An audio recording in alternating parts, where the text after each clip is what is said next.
Hello everyone, this is Recap Revelations. Today we're entering the fascinating world of the film Charlie's Angels. Warning, fresh spoilers ahead. Hold on tight, keep an eye out for the exciting adventure, and enjoy the ride. The plot slides straight to a typical plane flight. A sinister dialogue develops between a black man in a traditional outfit and another potential criminal. A barter deal is about to happen between them. Diamonds will be exchanged for a bomb, but once the bomb is exposed, it is simply the moment to cut the film in the beginning and step into reality. The black man holds the intended criminal together with the bomb, frees the plane door and drops with him at a dizzying speed downwards in the air, while he and another crew member neutralizes and detonates the dangerous bomb while it is in the air.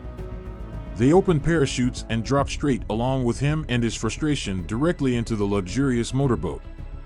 The black man removes the mask and soon reveals himself to be a gorgeous and sexy woman who completes the trio while continuing to steer the boat to the beach.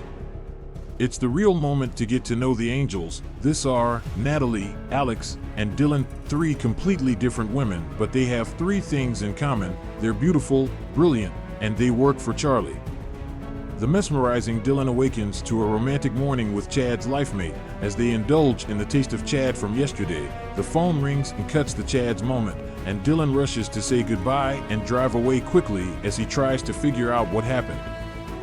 The maddening Natalie dreams of warm, romantic dances that she is center stage and wakes up with a flood of hot, vibrant energy, which the phone's ringing also interrupts after she receives a package from the postman and she rushes to arrive. The amazing Alex trains her boyfriend to a sharper and better game on the film set and examines the correctness of the script with him. While he is impressed by the force of her willingness, she gets a phone call that interrupts the boiling scene between them. While the girls wait patiently for Bosley, they lose her quite quickly and start throwing muffins at each other, who almost mows Bosley, the girl's faithful assistant, just before entering the agency. Charlie, the girls' task force chief, guides the girls on their next mission. This is Eric Knox, owner and founder of Knox Technologies. Yesterday, he was kidnapped by an obscure identity, and his voice recognition software was also stolen along with him.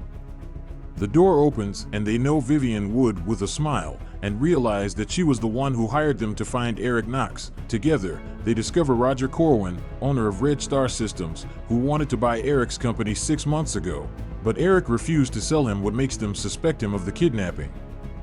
The girls decide to visit the massage parlor, where he is treated weekly, and this time to receive a different treatment than usual from the massagist Alex, who tries to release the vertebrae and stimulate the circulation, he said, and on the way to make sure that he loses consciousness for a short and essential time, and the keys to locker, which the girls rush to open, and duplicate the car keys quickly along with the schedule of his cell phone appointment diary. Someone else seems to be doing the black job to Corwin, and they quickly discover who, in the reflection of the car window, is revealed to be a thin, scary man who committed the kidnapping of Eric Knox. Sophisticated communication transmitters who can be easily implanted with their molar teeth will allow them to communicate underground at the event, equipped to infiltrate Red Star's event together with Bosley and approach the craft. And while Natalie happens to land on Pete, the man of dreams, that doesn't stop impressing her and admiring her every second possible. Bosley, awakening Roger's attention, and Natalie doesn't stay obliged and continues with a fervor to amaze Pete, who offers gentlemen a sweet and romantic date. The thin man, Knox's kidnapper, is discovered in a corner, and the target is marked by the angels, who begin a dizzying pursuit after him through dark alleys, while he quickly attacks them, shoots them, and even displays impressive evasion skills. A real contact battle develops between them and him, and blows, punches, kicks, and fast punches become a real fighting arena where they are not left obligated and return fire in combination with amazing and unusual acrobatics. Natalie kicks the curling, which moves high into the air, wins and hits him, and immediately afterwards he escapes and leads them to the whereabouts of Eric Knox, whom they unleash in an abandoned sewage corner. Knox is found, but the task is not over and the stolen voice recognition software must also be obtained. Vivian Wood quick to expand and tell that this is voice DNA identification, which prevents possibility of voice masking. They come to the conclusion that Corwin needs it for the satellite navigation system in order to control cellular communication and mark him again as a prime suspect. The Angels approach to gather information about Corwin at the main California racetrack where Corwin proudly displays the company car. Natalie approaches to distract Corwin, and Dylan approaches Corwin's driver in a mesmerizing sexy flirt that he'll never forget. While Alex plants a hidden camera in the trunk, Dylan makes sure to leave a sexy souvenir on the wheel, which causes him to finally lose the north and drool like a dog, eventually leaving him breathless.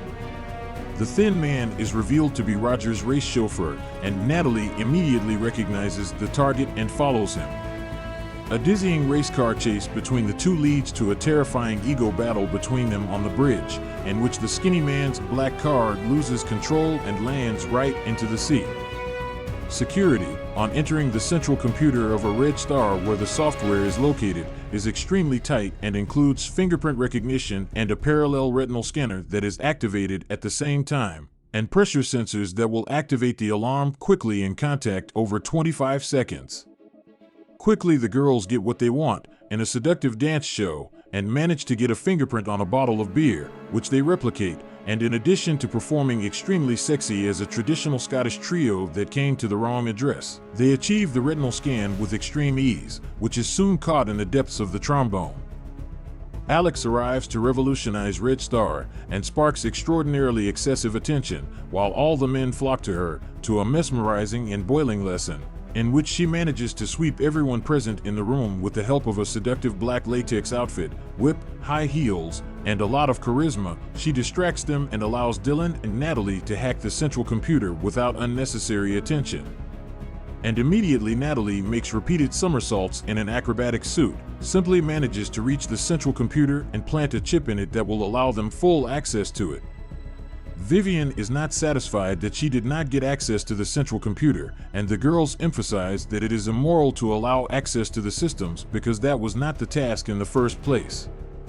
The girls suspect Knox is still in danger and decide Dylan will check his home security system.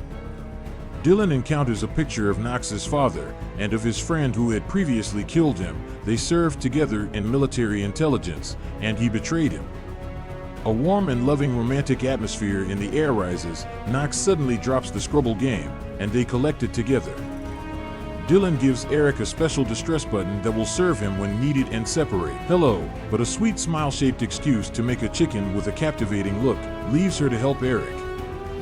Vivian Wood arrives in dramatic costume and a crushing performance that is not implied in order to storm Bosley, who prefers to cool things down and maintain professional relations. Alex makes a warm dinner and an even hotter confession to Jason, her friend, while at the same time the thin man sneaks in and murders Corwin. To Alex, it could only have been perfect when a deadly, relentless barrage of shots shakes the trailer and punches it in every direction, forcing Alex to stick to the ceiling, while Natalie receives uninvited guests in a club restroom which she neutralizes in a perfect martial art, aiding her, but when the enemy given, she is surprised to know he was sent by Vivian Wood. Vivian, without Bosley notices, put an anesthetic pill in his drink and captures him.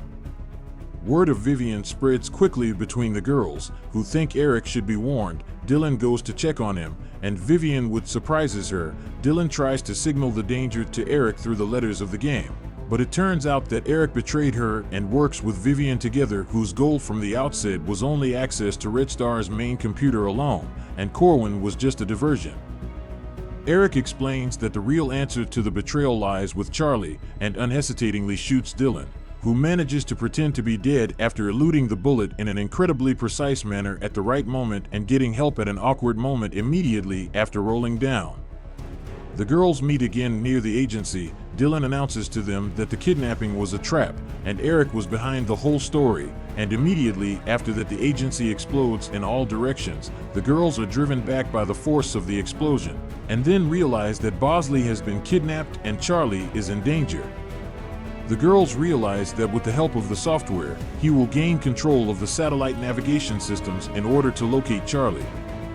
Dylan recalls the memory of Eric and Charlie's photo, in which he mentioned that he had murdered his father. Bosley loses patience in captivity and loses some of the sanity, while a stray tennis ball leads him to a microphone implanted with his molar teeth at a Red Star event, and Natalie manages to locate him with a tweet from a dwarf Sita. The road to the estate where Bosley is located is by sea, and Chad enlists on a mission to help the girls cross without raising attention. As Eric locates Charlie's place in a dizzying dance and feels the sweetness of revenge, the Angels land on the island in diving suits, occupying the beach at a dramatic entrance. Alex will locate the media signal on the roof, Dylan will take on Eric Knox, and Natalie will make sure to free Bosley. Dylan is captured by Eric Knox while Vivian threatens her with a weapon and shuts her from behind. Natalie locates Bosley, while Alex handles the satellite communications. Natalie gets a phone call from Pete in surprise, which makes her slightly distracted, and finds out that several enemies are coming to attack her, hit and neutralize all of them, and return unhindered to her fiery conversation with Pete. Eric ties up Dylan, telling her that it might have gone between them, but rushes to put a sexy oral barrier and answer Charlie's phone call, where he quickly begins to locate his place. Natalie frees Bosley with an axe that Vivian has thrown in her direction and goes to fight her, while Alex fights with the Thin Man at the same time, and Charlie's exact location reveals for the first time to Eric in front Dylan's astonished eyes. Natalie is still in conversation with Pete, goes into a fight with Vivian, who thinks for a moment that it's Charlie on the line, and smashes the phone to pieces, further angering Natalie in the attack in front of her. Natalie explains to Vivian how difficult it is to find a quality man in LA these days, and Alex continues her terrible war against the skinny man. Dylan decides that the border is broken when her lighter was taken away, and she breaks the chair she is chained to, trying to convey a surprising message of how she will attack each and everyone in the room. It's a King Kong handheld and a Buddha on a lotus that helps her easily mow all the guards in the room and walk out in a triumphant Michael Jackson dance from the room. Alex's battle with the Thin Man continues with great force at the same time as Vivian's. While Bosley releases Dylan, she wields lasso from a long iron chain towards the Thin Man, and Vivian captures them. But on the other side, Eric emerges with a helicopter directly in front of the Angels, unleashes a kiss and sends a direct missile from the helicopter to them, while they run and jump down together at the right time and are saved from the explosion in the last few moments. Bosley comes to the aid in Tarzan form with a jeep and quickly gathers the Angels, who understand along with him that he is on his way to Charlie's cabin and they must save him. While driving, Alex tries to win a teddy bear and hit a direct arrow at Eric's helicopter in order to be able to climb to it, reaching it before slipping away. As Eric flies the helicopter toward Charlie's cabin, the girls hang between heaven and earth and begin to work, and Alex sits down on the back of the missile and changes the missile's navigation control to the target based on heat. Natalie worries that he will return in a circular rotation, and Dylan surprises Eric and beats him in order to gain more time. Eric pushes the button with satisfaction. The missile is launched from the helicopter directly into Charlie's cabin, but returns in a circular motion straight back to Eric's helicopter. The girls quickly jump down into the sea, and the evil and treacherous Eric along with the helicopter explodes in the air in a strong blast. Exhausted on the beach, they head to Charlie's house to finally meet him, but discover that the coffee and cigar are there, but he is no longer there, yet his voice still there emanating from the well-known loudspeaker brings a tremendous smile to their faces, and a certain disappointment that they were unable to meet him face to face. Charlie discovers the truth about Eric Knox, who has tried to assassinate him all his life. His father worked as a double agent in military intelligence, and once his cover was revealed, he was killed by the other side. The agency will be renovated and rebuilt by Charlie, who from a distance can't join them for the celebration. This is the only Dylan who manages in one small second to recognize him from afar and leave this sweet secret to herself. Finally, they raise a glass of life to Charlie's life and start playing and raving about the beach, enjoying the happy moment.